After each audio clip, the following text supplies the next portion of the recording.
तो हेलो बच्चों, कैसे हैं आप लोग। Good morning to all of you. And आज हम लोग फिर आ गए हैं क्लास 9th थर्ड वीडियो लेके। आज हम लोग करेंगे force and laws of motion का टॉपिक नंबर 3, और वो टॉपिक क्या है? Law of conservation of momentum.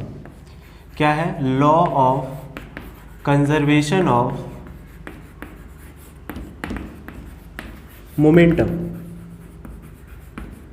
तो बच्चों, इसके पहले हम लोग ने तीनों लॉ पढ़ लिया है। अगर आपने वो तीनों लॉ नहीं पढ़ा है अब तक, तो उसको आई बटन में जाके आप देख सकते हैं, या फिर डिस्क्रिप्शन बॉक्स में भी आपको वो लिंक मिल जाएगा। क्योंकि जब तक आपको वो तीनों लॉ नहीं समझ में आएंगे, तब तक कंजर्वेशन ऑफ मोमेंटम आपको नहीं समझ में आएगा।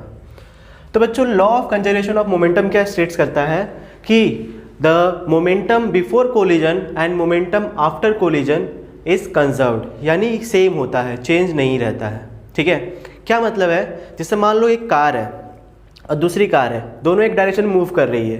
तो अगर इसकी स्पीड ज़्यादा है तो ये जाके थोड़े टाइम बाद इससे टकरा जाएगी। तो जो मोमेंटम पहले था सिस्टम का, राइट, ऑफ टकराने के बाद जो मोमेंटम होगा, तो ये दोनों कंडीशन में जो आपका मोमेंटम होगा बॉडी का, सिस्टम का, वो क्या रहेगा? आपका कंजर्व्ड रहेगा। कैसे? जैसे मान लो कि आपका ये कार है, ये कार मान लेते हैं, और ये इस डायरेक्शन में मूव कर रही है। इसकी मास मान लेते हैं m1 है, और इसकी इनिशियल स्पीड u1 है। ठीक, ये स्ट्रेट लाइन में लोग ट्रेवल कर रहे हैं। एक दूसरी कार है यहाँ पे, उसका मास क्या है? m2 है, और उसकी स्पीड क्या है? u2, इसी डायरेक्शन में। ठीक, और ये एक रोड पे क्या कर रहे हैं? ट्रेवल कर रहे हैं। बट u1 क्या है बच्चों? u2 से ज़्यादा है। अब आफ्टर सम टाइम क्या होगा? आफ्टर सम टाइम ये इससे कोलाइड कर जाएगा। तो कोलिजन के बाद क्या, कोलिजन के दौरान क्या होगा? देखो,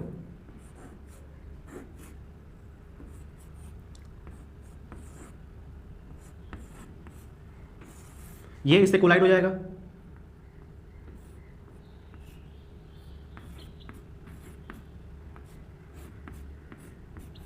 राइट। ये दोनों यहां पे क्या कर जाएंगे? कोलाइड कर जाएंगे।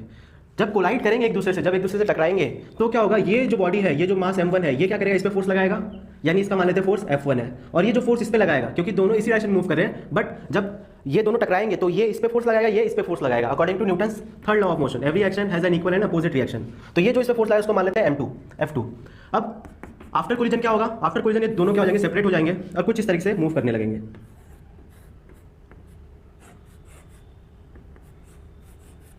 इसकी स्पीड, फाइनल स्पीड v1 हो जाएगी। इसका मास क्या था? m1। मास तो चेंज नहीं होगा बच्चों, कि मास चेंज होगा। अगर 2 kg का है तो 2 kg रहेगा, अगर 100 न्यूटन का है तो 100 न्यूटन ही रहेगा।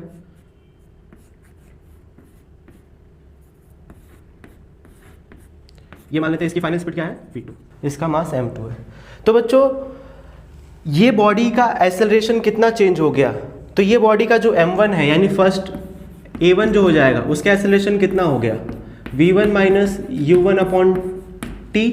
यहाँ से यहाँ तक जो टाइम लगा है, ये सारे प्रोसेस में जो टाइम लगा वो कितना लगा है? मान लेते हैं t है। ये कौन सा कंडीशन है? ये है बिफोर कोलिजन। बिफोर कोलिजन यानी टकराने से पहले। ये क्या है? During collision. तो ड्यूरिंग कोलिजन क्या होगा बच्चों? कुछ सेकेंड्स के लिए वो दोनों एक साथ चलेंगे, कुछ सेकेंड्स के लिए, राइट। थोड़े समय के लिए वो दोनों एक साथ चलेंगे, और थोड़ी फिर बाद में क्या हो जाएंगे? अलग अलग हो जाएंगे। वो टाइम इतना कम होगा कि आपको वो पता भी नहीं चलेगा। तीसरा क्या है? आफ्टर कोलिजन, यानी कोलिजन के बाद,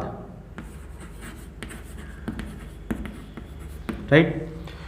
तो एक्सेलरेशन फर्स्ट बॉडी का तो इतना आ गया, तो क्या आप सेकंड बॉडी का मुझे बता सकते हो?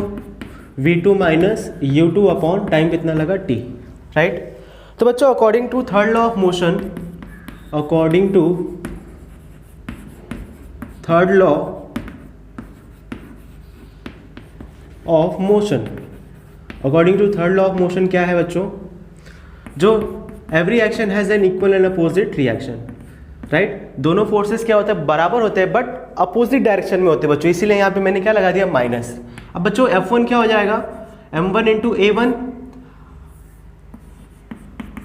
और F2 क्या हो जाएगा? m2 into a2। a1 की वैल्यू क्या है बच्चों? v1 minus u1 upon t is equal to minus of m2 into v2 minus u2 upon t। Time cancel हो जाएगा बच्चों, यहाँ से हो जाएगा m1v1 minus m1u1 is equals to ये हो जाएगा माइनस m2v2, राइट बच्चों, माइनस कहाँ है, माइनस यहाँ है, माइनस m2v2। और बच्चों ये जो माइनस इससे जब टकराएगा मल्टीप्लाई होगा तो क्या हो जाएगा, प्लस हो जाएगा m2u2।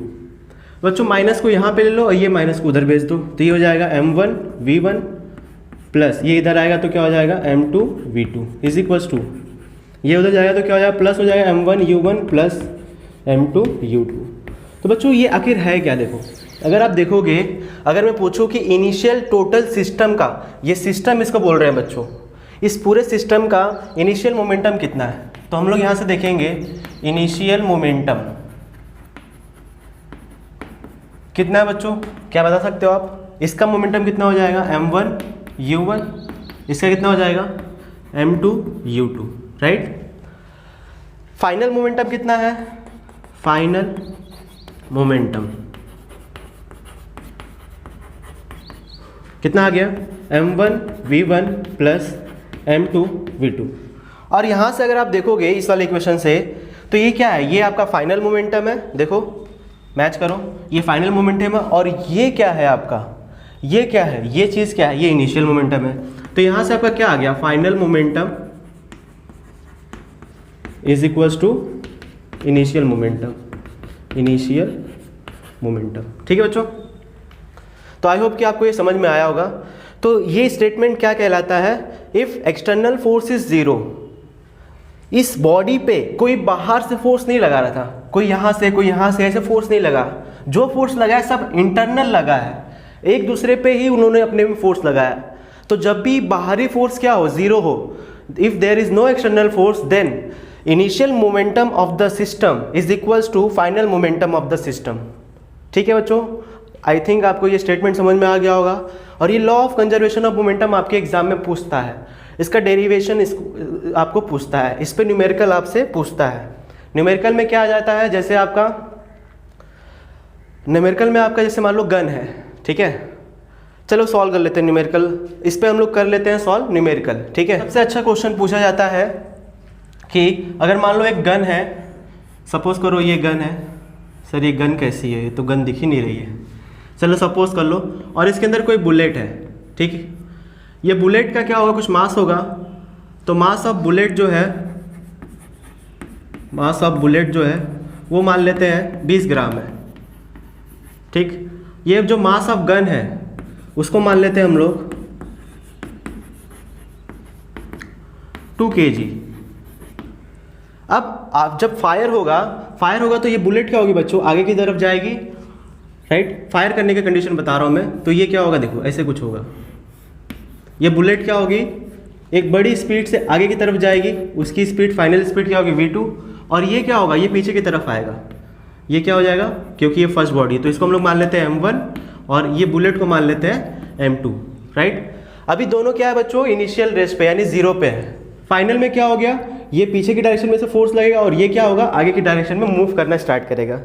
तो मान लेते हैं स्पीड ऑफ या फिर वेलोसिटी, क्योंकि डायरेक्शन भी है ना यहाँ पे, तो वेलोसिटी ऑफ बुलेट मान लेते हैं 150 मीटर पर सेकेंड। तो आपको निकालना है कि recoil velocity of the gun. तो बच्चों ये रिकॉइल वर्ड क्या होता है, रिकॉइल वर्ड का मतलब ये है कि पीछे की डायरेक्शन में कितना इस गन पे फोर्स लगा, वेलोसिटी होगी, वो आपको कैलकुलेट करना है। तो आपको क्या करना है, रिकॉइल वेलोसिटी ऑफ गन, ये कैलकुलेट करना है। तो देखो मान लेते हम लोग ने m1 किसको मान लिया है, गन को, तो m1 कितना हो जाएगा बच्चों 2 kg, m2 कितना हो जाएगा बच्चों 20 ग्राम, क्योंकि SI यूनिट में कन्वर्ट करेंगे तो 1 ग्राम में कितना होता है बच्चों 10⁻³ kg, ठीक है। आपका बुलेट है, बुलेट को हम लोग ने 1 माना है या फिर 2, तो बुलेट को 2 माना है, तो v2 कितना हो जाएगा आपका 150 मीटर पर सेकेंड। फाइनल स्पीड v1 आपको क्या करना है, कैलकुलेट करना है। इनिशियल क्या था बच्चों, इनिशियली दोनों रेस्ट पे थे, u1 भी 0 और u2 भी 0। तो हम लोग यहाँ पे क्या लगाते हैं, law of conservation of momentum. According to law of conservation of momentum. तो क्या है बच्चों, m1 u1 plus m2 u2 यानी इनिशियल मोमेंटम बराबर क्या होता है final momentum m1 v1 plus m2 v2। m1 कितना था, m1 कितना है देख लो 2, u1 कितना है 0 प्लस m2 कितना है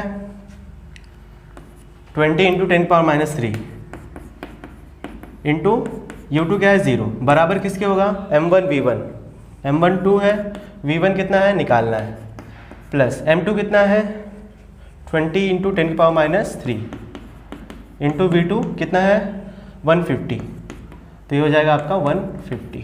ठीक है, अब इसको ये देखो ये तो पूरा 0 हो जाएगा बच्चों, 0 इंटू दिस 0 इंटू दिस, ये पूरा 0 हो जाएगा, तो यहाँ से आ जाएगा -2v1 is equals to 20 into 10⁻³ into 150।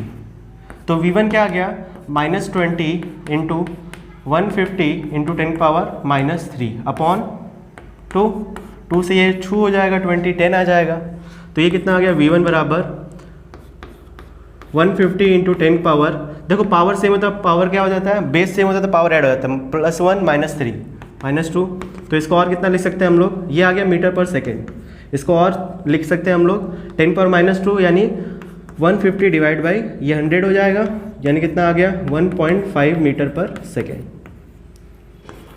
ये माइनस साइन क्या इंडिकेट कर रहा है बच्चों, माइनस साइन क्या इंडिकेट कर रहा है कि ये जो v1 है आपका माइनस साइन, हम लोग ने इसको क्या लिया था बच्चों पॉजिटिव लिया था, देखो +150 रखा था, अगर वो पॉजिटिव डायरेक्शन है तो ये डायरेक्शन क्या होगी निगेटिव, इसीलिए आपका यहाँ आंसर में क्या आ रहा है माइनस आ रहा है। तो फिजिक्स में जो साइन होता है वो हमेशा क्या बताता है बच्चों डायरेक्शन, तो यहाँ से v1 क्या आ जाएगा 1.5 मीटर पर सेकेंड अगर मैग्नीट्यूड की बात करें तो, यानी इतनी स्पीड से वो क्या होगा गन पीछे की तरफ आएगा। तो क्या बच्चों आप कैलकुलेट कर सकते हो कि एक्सेलरेशन कितना होगा गन का, तो बच्चों कर सकते हो, हाँ बोलो। तो देखो गन को हम लोगों ने क्या माना है 1 माना है, तो a1 एक्सेलरेशन निकालो, a1 क्या होता है v1 minus u1 upon t। अगर टाइम आपको पता है तो आप क्या कर सकते हो a1 कैलकुलेट कर सकते हो, v1 कितना है 1.5 माइनस u1, टाइम मान लो कि 1 सेकेंड लगा तो कितना एक्सेलरेशन होगा, यानी इतने एक्सेलरेशन से वो पीछे की तरफ आएगा। तो क्या आप बच्चों फोर्स निकाल सकते हो, यस फोर्स बराबर क्या हो जाएगा m1 a1, m1 कितना है m1 कितना था 2 kg इंटू a1 कितना है 1.5 कितना आ गया 3 न्यूटन, यानी कितना न्यूटन का फोर्स लगेगा 3 न्यूटन का फोर्स आपको लगेगा। समझ में आया, आई होप कि आपको ये सारी चीज़ें क्लियर हो रही हैं। तो बच्चों आज के लिए हम लोग इतना कंप्लीट करते हैं, नेक्स्ट वीडियो में हम लोग इसके रिलेटेड जितने भी इंपॉर्टेंट न्यूमेरिकल है वो हम लोग सॉल्व करेंगे। ठीक है, थैंक यू सो मच।